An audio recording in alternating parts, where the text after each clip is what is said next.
Hi friends, சின்ன மருமகள் அடுத்து என்ன நடக்க போகுதுன்றத இந்த ஒரு வீடியோவில் ஒரு குட்டி பிரமோவாக பார்க்கல வாங்க.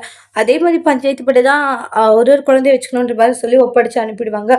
வீட்டுக்கு வந்து தமிழ் செல்வி ஒரு மாதிரி இருக்காங்க. தமிழ் அப்படிதான் நடக்கணும்னு இருந்தால் அது யாராலையும் மாற்ற முடியும். ஏன் நீ அதையும் நினச்சிட்டு இருக்க? போதுமா? அவங்க கிட்ட ஒரு குழந்தை போனதுனால உங்களுக்கு சந்தோஷம் தானேன்றாங்க.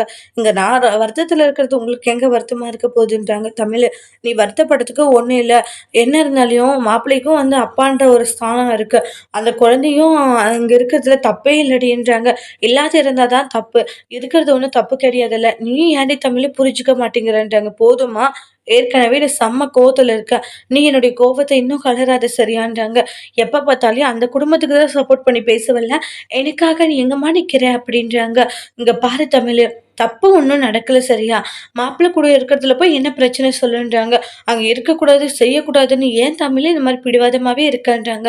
இங்க பாரு, கொஞ்சம் நீ பொறுமையா இரு. எடுத்தாலே ஏன் கோவப்பட்டுக்கிட்டே இருக்கன்றாங்க. ஆமாம்மா, நீ பேசுவ. நீ எப்பயும் அவங்களுக்கு தானே சப்போர்ட் பண்ணுவ.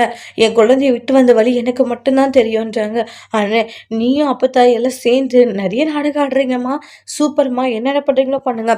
ஆனா என் குழந்தை என்னைக்கு என்கிட்ட வரணும்னு இருக்கோ கண்டிப்பா வரும். அது யாரு நினைச்சாலும் தடுக்கவே முடியாதுன்னு தமிழ் செல்வி சொல்லிட்டு போறாங்க. என்னம்மா இது இப்படி பேசிட்டு போறான்றாங்க.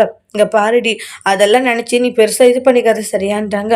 போக போக தமிழ் செல்வி அதை புரிஞ்சு பண்றாங்க. என் பேரனை பத்தி கவலைப்படாதீங்கடி. என் பேரன் கருப்பு, மலரு எல்லாரும் குழந்தைய நல்லா பார்த்துப்பாங்க. தங்க மாட்ட பார்த்துப்பாங்க. ஏதோ ஒரு இதில் கருப்பும் மலரும் அப்படி பண்ணியிருக்காங்க. அதுவும் சேதுக்கு பாசம் வரணுன்ட்டு அப்படி பண்ணதாங்கட்டி தானே குழந்தை மேலே பாசம் வந்திருக்கு.